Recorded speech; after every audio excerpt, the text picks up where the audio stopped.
So, for the presentations, I will go trying to show you different things that I have been talking in order to get more clearly the concepts. And I put Chile or the new Chile. And the new Chile is because when I was talking 4 years ago with my friend Antonio Moscalchi, he said to me, I had a feeling that Chile is changing a lot. We know that Chile is changing a lot. But we still use the word Chile. And then I decided, he said to me, you need to work to talk about the new Chile. And every time when I am traveling, I talk, no, it's not Chile, it's new Chile. Because I would say that the faster improvement I have seen wherever I go are in Chile.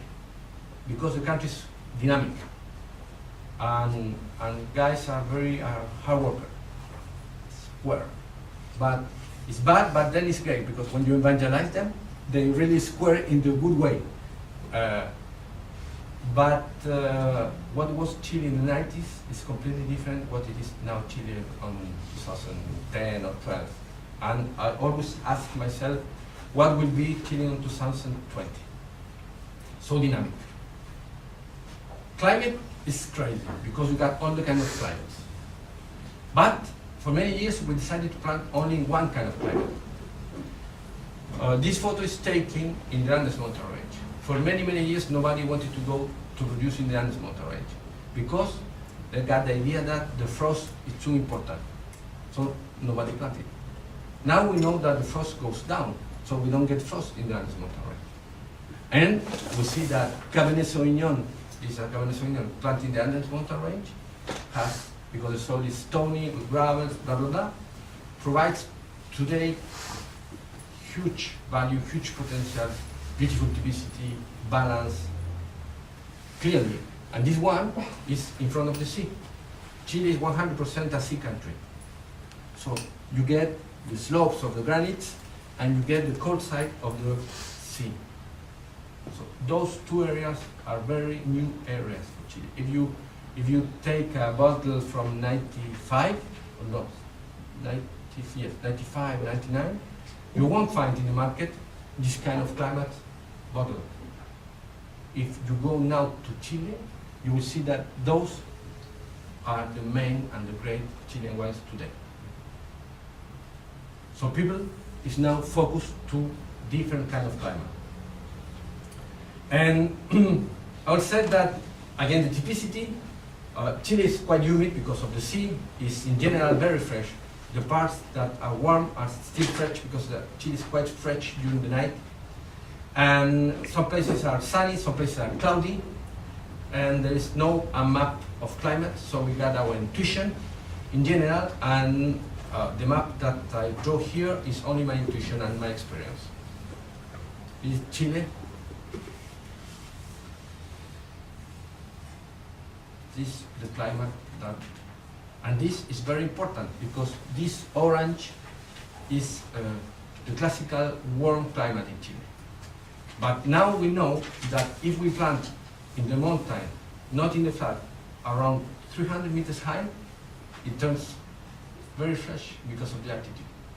And if we plant higher, like the project that Luis Felipe Eduardo, it will get better and better climate. So one place that was so warm can be so fresh, just because you plant it higher. Climate, climate, climate, climate, climate. So what do you want to buy? A wine from where? It's up to you. Just find the proper people, the proper project, taste, and then we can discuss. But in general, for people all around the world, the wine is Chile. So it's complicated. Again, it's the north. This is the geology of Chile. It's the most complex geology maybe around the world, also with the Everest area. That's why we get so many earthquakes, because everything is happening and fluctuating because of the plaques there.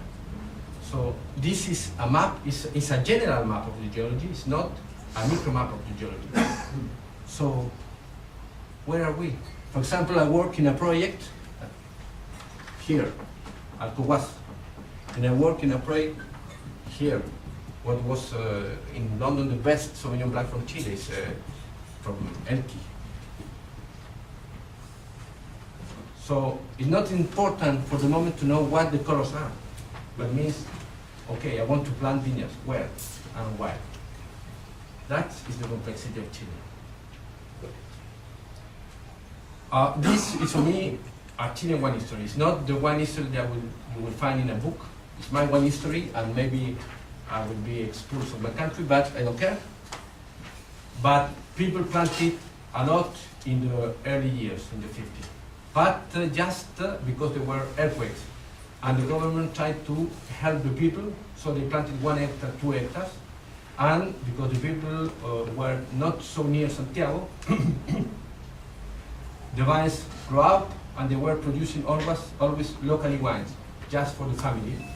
The wine is called chicha, and is wine with,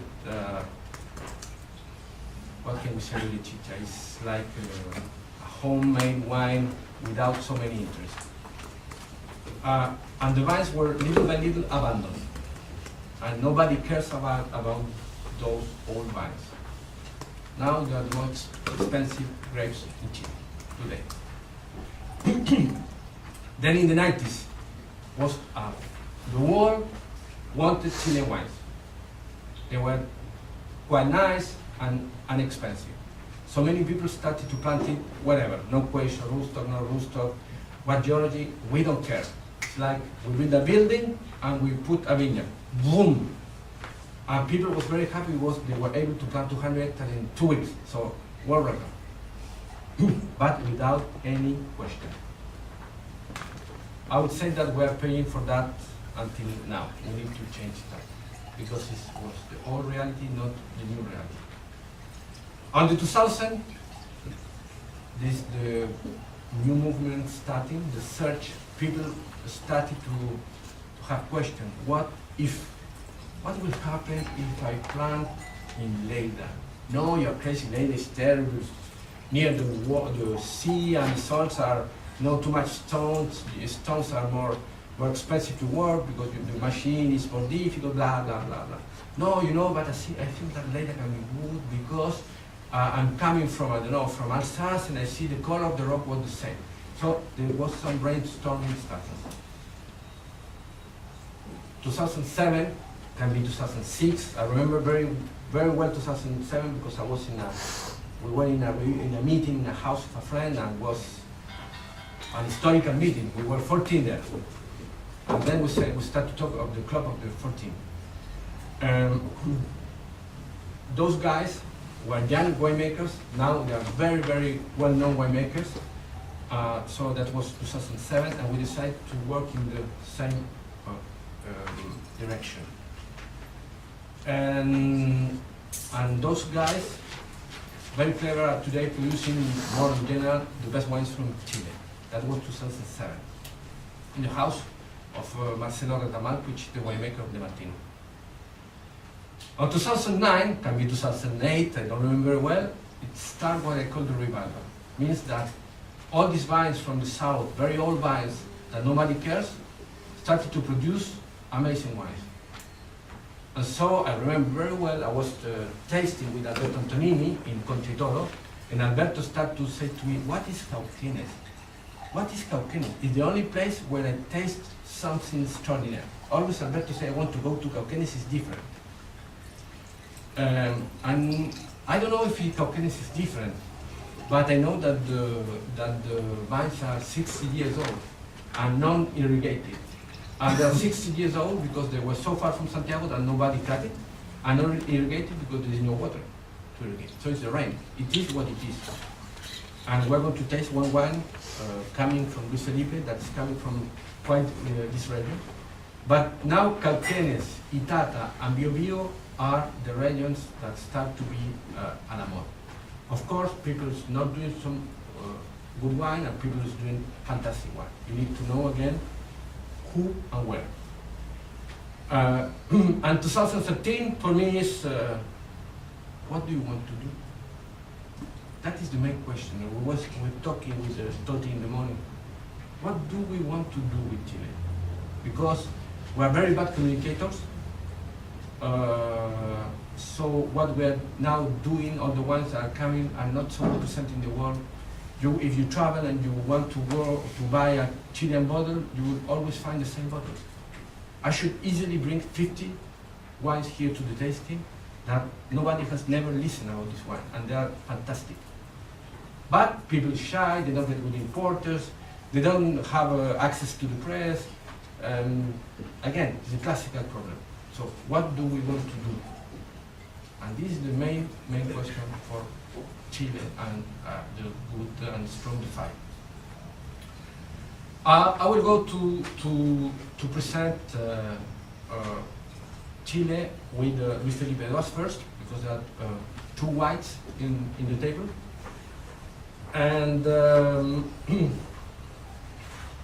I would say that in general, what has been my experience working with Luis Felipe for 3 years or maybe 4 years, that when they phoned me, I said, I don't want to work with Luis Felipe because they're not producing good wines.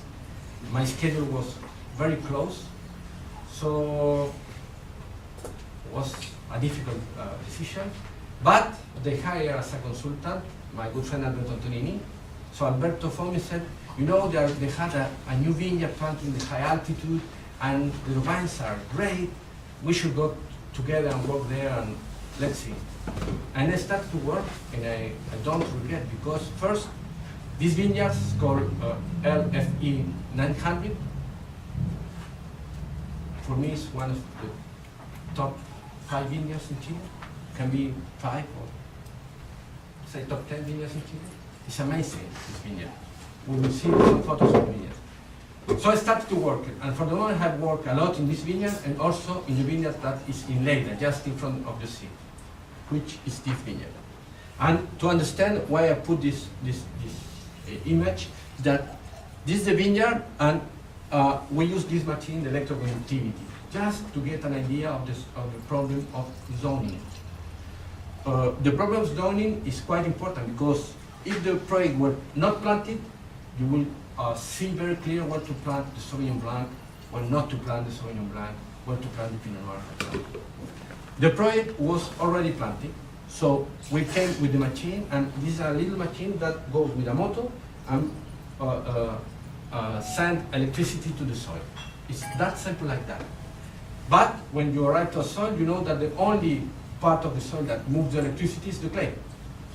So if the electroconductivity is high, that means that you will be confronted to a clay. If the electroconductivity is not high, you will be confronted to something. That can be a rock, the silt, or the sand. And it's very important to know which one, because the tannins will be completely different if it is silty, sandy, or rocky. But at least we have an idea. So I get the information, I put it in my computer and start to work.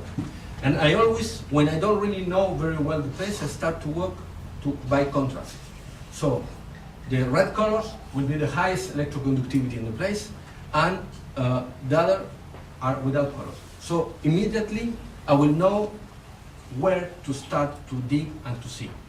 A pit, and then I go to the vineyard, I see the pits, I see what kind of clay, how the clay is forming, if the soil is deep with clay or stony clay, if the roots look healthy, blah, blah, blah, blah. Then, by contrast, I go to the opposite, to the lowest. And I always work by contrast. Tac, tac, tac, tac, tac. And then you get an idea with the morphology. That's the topography. So that's the electroconductivity map. That's the topography. And then, when you get the whole idea, you say, okay, what we're going to do. And then, we decide to make different vinifications for the Pinot Noir. This is the Pinot Noir, but in fact, this Pinot Noir have 1, 2, 3, 4, 5 different vinifications, because, in my opinion, you can't make the same winemaking to different terroirs. You can be more aggressive to one kind of terroir, less aggressive to another kind of terroir. So if you go to Luis Felipe II, you will find that now you want taste one Pinot Noir, you will be able to taste 10 different Pinot Noirs. And the different Pinot Noirs will be picked not at the same day, of course, because the water holding capacity is different, one will be more ripe, some others you will wait, etc. And then, with all the colors, it's about Alberto and Nicolas to decide what they're going to do, but at least they will have colors. And maybe, if they are lucky, they will have one single vineyard. We don't know. For example, this is a trial on Pinot Noir, it's fully limestone, because later, in general, you will find some little spot of limestone. And it's one of the most beautiful limestone I have seen in Lleida. It's a little spot. Nobody has seen it. We found it just by the hazard. Wow! Boom! It was made this year. So we don't know, it's in Manodactyl now, we will see. Maybe it's not good, maybe it's good. But at least we know what we are doing. This is the great vineyard, and this is in Colchagua. So Colchagua in general, we can consider that the central Colchagua is a warm climate. The Colchagua was formed like that. First, tectonic. That means all the Colchagua mountains comes from the Andes mountain range. Then this tectonic start to alterate, so the lower slopes. Then you get more deep, and then the river coming many years ago. And if you go to Colchagua, you will see that. The classical Colchagua vines are planted there. In general, now we know that they are for volume. Then some projects start to plant in these colluvial parts, and I would say that you can find 30% of very good grapes, 70% of less interesting grapes. Then, I would say in the 2000s, more than less, with Aurelio, who was the first, they started to plant it there, like a park. And we started to have serious wines, mainly because, in general, there is granites there. And crazy guy, with Felipe, planted there. I don't know why, but he planted there. And what you get as a vineyard is fantastic. Because you will see, you get different kinds of morphology.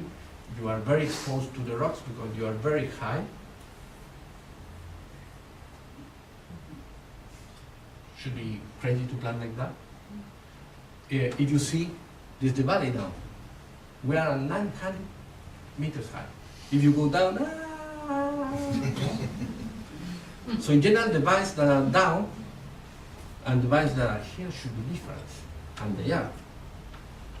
Because the clouds are down, you are higher. And also, it can be very cold.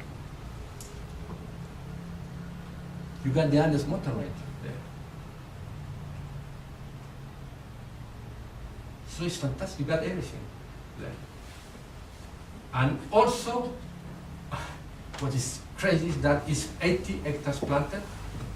We have find 122 different microterroirs. What do you do with 122 different wines? For the moment, they are producing 2. I will be very happy to see soon 3 or 4. No? Yeah. Should be great, no? Yeah. You need to convince. We need to sell them. Yes, you need to sell them. But because the place is fantastic, and there is 4 different geology, I mean, it's just for fun. I should pay to work there, you know? I recorded that. No, never said that to them. So the place is fantastic, and the vineyard was designed by South African expert Evan Ahmed, which is the best viticulturist in South Africa. And so the plots are very, very well planted. Beautiful clones, split on different soils, so it's a world-class vineyard. Okay, for Luis Felipe, we're going to taste 4 wines. First we're going to go to Coile, then we're going to taste all together. But the first one will be the Marea. No, the first one will be the Reserva Marsan-Ursan. The second one will be the Marea, coming from the Lleida vineyard. Then we'll go to the Old Carignan, coming from Maule, which is the old place in the south of Chile with all vines. And we will end with the blend from the mountain, the Luis Felipe Elos 900 blend, which is a blend of at least 4 different wines. I will go to Coile now. because two of the guys in the photo are, one is there and the other one is there. And it's also great for me because I know Totti since many years. He was the winemaker for Montes in Argentina for many, many years.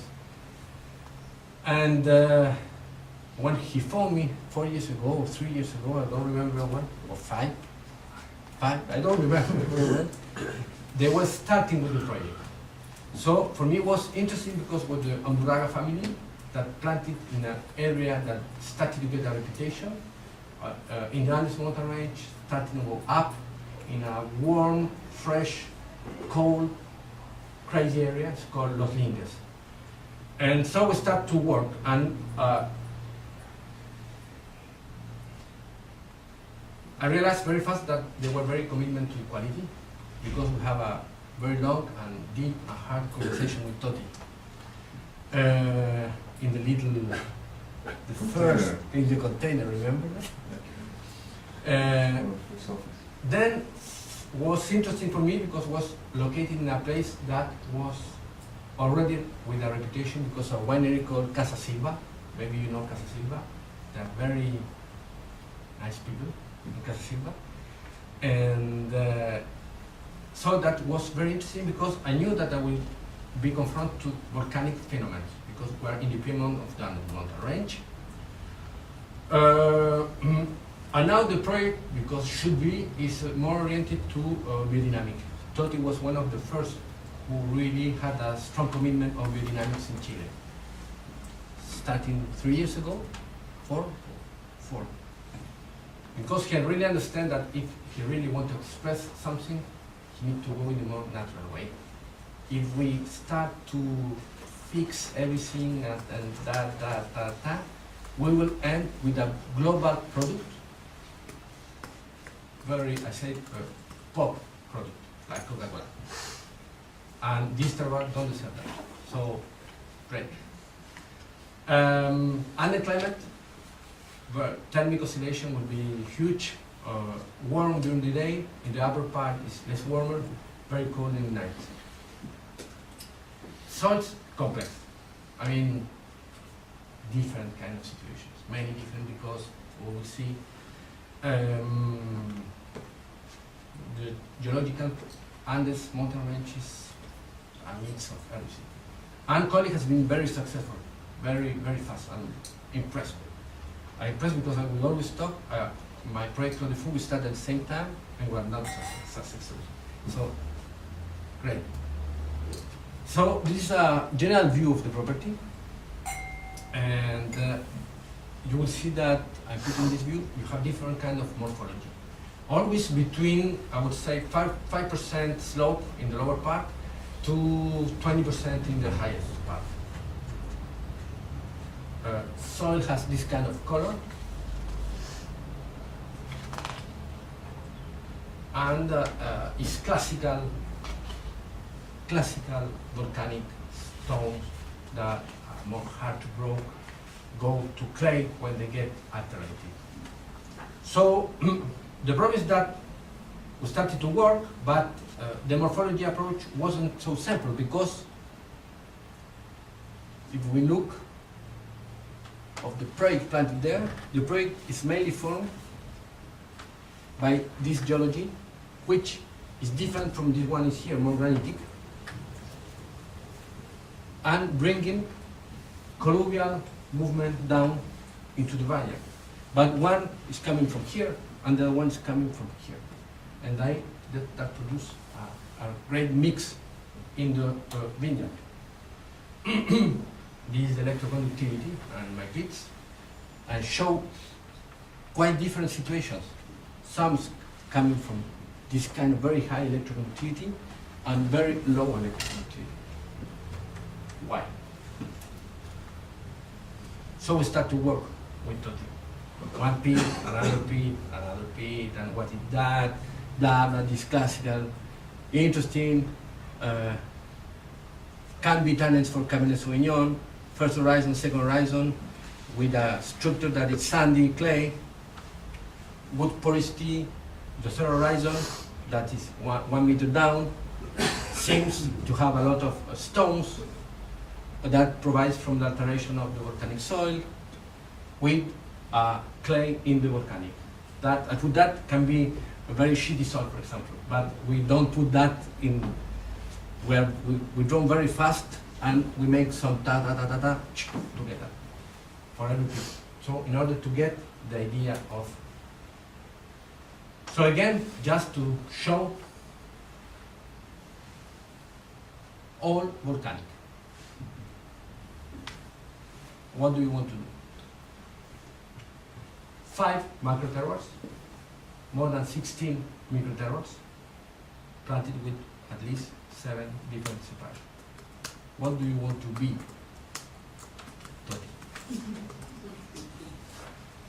Good question. And the terror map of the property. And this is more a general terror map because the slopes are different. So if we go to cut by topography, that should be done, but maybe it's not the moment to do it because the project is new. But when 30 will be